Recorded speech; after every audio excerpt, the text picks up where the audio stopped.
नमस्कार संस्कृत प्रिय विद्यार्थियों, स्वागत है आप सभी का संस्कृत टीजीटी पीजीटी में।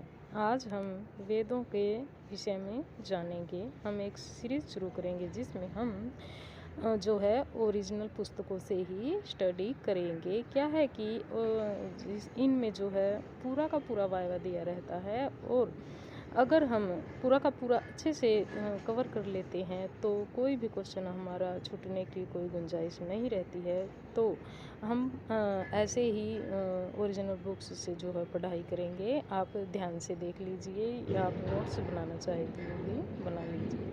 तो आज हम जो है वेद से शुरू करते हैं, और वेद में हम सबसे पहले वेदों का अर्थ करेंगे। तो करते हैं शुरू। विश्व साहित्य के सर्वाधिक प्राचीन ग्रंथों के रूप में वेदों का स्थान नितांत गौरवपूर्ण है। भारतीय संस्कृति के तो ये मूल आधार ग्रंथ रूप हैं ही। वेद शब्द जो है विद धातु से घन प्रत्यय जो है करने का निष्पन्न, घन प्रत्यय लगाकर जो है निष्पन्न होता है। वेद शब्द के साथ क्या कहा कि वेद शब्द जो है वो किससे बना है? विद धातु और घन प्रत्यय से वेद शब्द की उत्पत्ति हुई है। इस रूप में वेद शब्द का अर्थ होता है ज्ञान।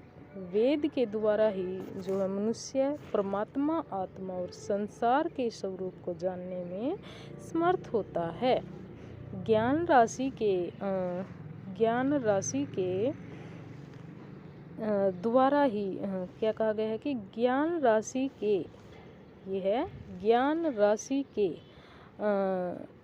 राशि अथवा ज्ञान का संग्रह ग्रंथ जो है वेद हैं। कुरान, बाइबल अथवा त्रिपिटक की भांति वेद किसी के साहित्यिक रचना का नाम नहीं है, बल्कि भारतीय मनीषियों ने इंद्रिय दमन पूर्वक वर्षों के स्वाध्याय और तप से जिस ज्ञान राशि को प्राप्त किया था उसका संग्रह वेद में उपलब्ध होता है। क्या कहा गया है कि जो कुरान, बाइबल और अथवा त्रिपिटक जो हैं वो जो है साहित्यिक रचनाएं हैं। ये कुरान, बाइबल और त्रिपिटक जो हैं ये साहित्यिक रचनाएं हैं, और इन रचनाओं की भांति ही जो वेद हैं वो साहित्यिक रचना नहीं है। ये किसी मनुष्य के द्वारा लिखित नहीं है, ये बोला गया है। किसी पुरुष के द्वारा ये लिखित नहीं है।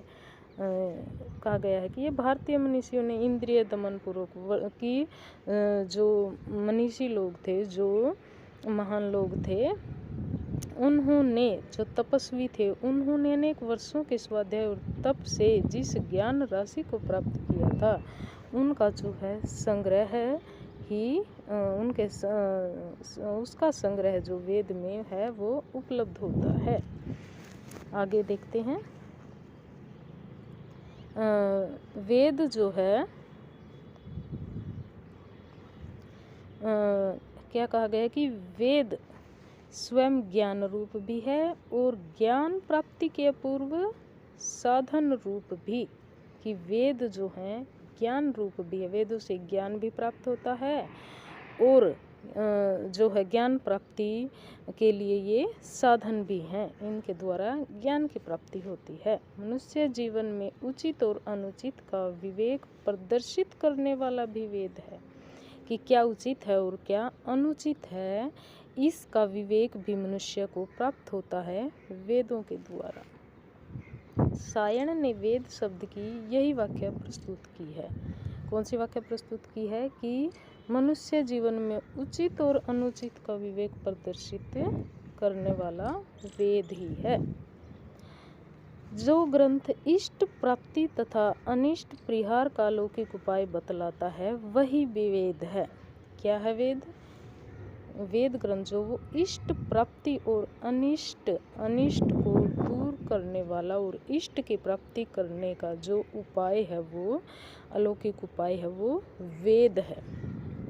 स्वामी दयानंद सरस्वती ने अपने ग्रंथ ऋग्वेद आदि भाष्य, ऋग्वेद जो स्वामी दयानंद का जो ग्रंथ है वो ऋग्वेद आदि भाष्य जो है उसकी भूमिका में वेद शब्द की विभिन्न व्युत्पत्तियां देते हुए अपने उदार दृष्टि का इस प्रकार परिचय दिया है।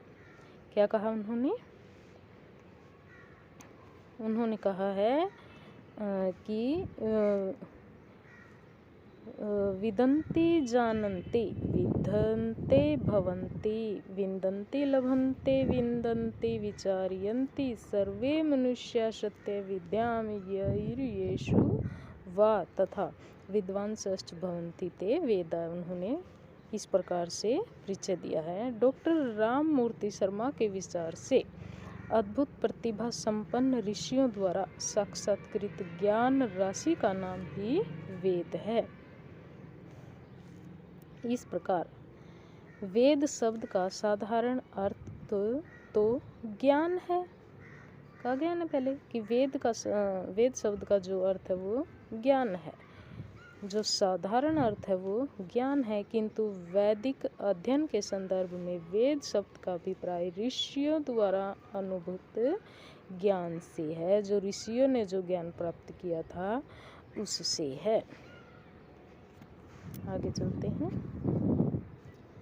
भारतीय परंपरा में वेद को श्रुति कहा जाता है। ठीक है, ये क्वेश्चन भी जो है बन के आता है कि वेद को क्या कहा जाता है। नेट के एग्ज़ाम में जो है ये क्वेश्चन पूछा गया था कि वेद को क्या कहा जाता है या वेद का पर्याय क्या है। तो श्रुति, भारतीय परंपरा में वेद को श्रुति कहा जाता है। गुरु शिष्य की अविच्छिन्न क्रमिक परंपरा से सुरक्षित रहने के कारण ही वेद का पर्याय श्रुति हुआ। जैसे एक परंपरा चलती है, गुरु अपने शिष्य को सिखाता है और फिर वो शिष्य आगे चल के गुरु बनता है और फिर वो अपने शिष्य को सिखाता है। तो इस प्रकार से ये एक जो है परंपरा चलती है, तो इसको जो है श्रुति कहते हैं।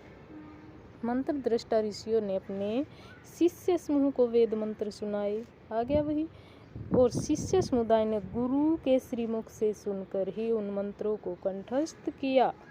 स्वरों तथा वर्णों में कोई उच्चारण त्रुटि अथवा अन्य दोष न रहे, कहीं मंत्र का कोई वर्ण असावधानी से छूट ही न जाए, इस पर गुरु जो है वो विशेष ध्यान देते थे। कालांतर में सावधानी के लिए अनेक प्रकार की पद घन जटा आदि पाठ विधियां विकसित हुई। इस प्रकार क्रमशः श्रवण परंपरा से वेद ज्ञान की वह अमूल्य धरोहर श्रुति रूप में निरंतर सुरक्षित रही। भारतीय मनीषा ने श्रुति को निरपेक्ष प्रमाण माना है। आगे क्या है, वेद का एक पर्याय तो हो गया श्रुति, और वेद का एक और पर्याय है आमनाय। ये आप याद रखिए, वेद का एक पर्याय है श्रुति और दूसरा पर्याय है आमनाय। महाभारत में व्यास ने अनेक स्थलों पर चरण और शाखाओं के मूल वेद को आमनाय नाम से अभिहित किया है। महाभारत में व्यास ने अनेक स्थलों पर चरण और शाखाओं के मूल वेद को आमनाय नाम से अभिहित किया है। आमनाय से वेदों का सर्वतोमुख प्रसार हुआ। आमनाय नाम से वेद का जो है सब ओर प्रसार हुआ। मैं आर्ष आमनाय को देखता हूँ जिसमें वेद प्रतिष्ठित हैं। वेद का नाम ब्रह्म भी बहुत प्रसिद्ध हुआ। वेद का एक नाम ब्रह्म भी है जो बहुत प्रसिद्ध हुआ। शतपथ ब्राह्मण ने स्पष्टतया मंत्र वेद को ब्रह्म कहा है। शतपथ ब्राह्मण जो है उसमें वेद को स्पष्टतया ब्रह्म कहा गया है।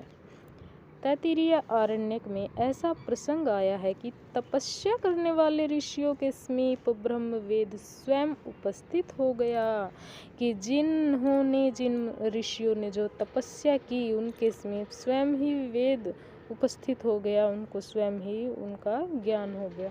प्रवृत्ति काल में वेदों के व्याख्या ग्रंथों के रूप में जिस विशाल साहित्य की रचना हुई, उन ग्रंथों का नाम ब्राह्मण इसलिए पड़ा क्योंकि ये ब्रह्म वेद के व्याख्यान ग्रंथ थे। ब्रह्म के व्याख्यान ग्रंथ थे, वेद के व्याख्यान ग्रंथ थे। इन प्रसिद्ध नामों